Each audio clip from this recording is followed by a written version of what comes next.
próximo domingo los capitalinos elegiremos a los integrantes de la Asamblea Constituyente y a partir de hoy inicia la veda electoral. Esto es para garantizar la transparencia del proceso electoral.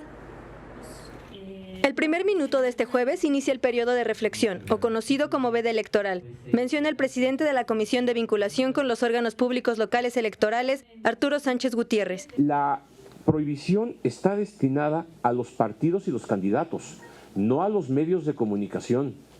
Ustedes no pueden dejar de reportar mañana lo que estamos haciendo nosotros, no pueden dejar de reportar mañana que acabaron las campañas, no pueden dejar de reportar mañana lo que es propio de los medios de comunicación, que es dar a conocer al ciudadano lo que ocurre en todos los ámbitos y desde luego el electoral. Se aclaró que los medios de comunicación podrán hablar sobre el proceso electoral, pero no podrán difundir encuestas de opinión de los votantes. Esta prohibición se libera hasta después de concluida el periodo de votación, es decir, una vez que se cierran las casillas, hay un plazo para a partir de eso empezar a difundir resultados de encuestas que se realizan el mismo día de la jornada electoral, como que son llamadas encuestas a la salida de las casillas o encuestas a pie de urna.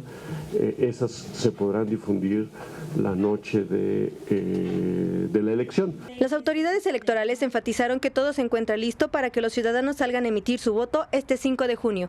Con imágenes de Jonathan Ramos, Mariana Sánchez, 21 Noticias.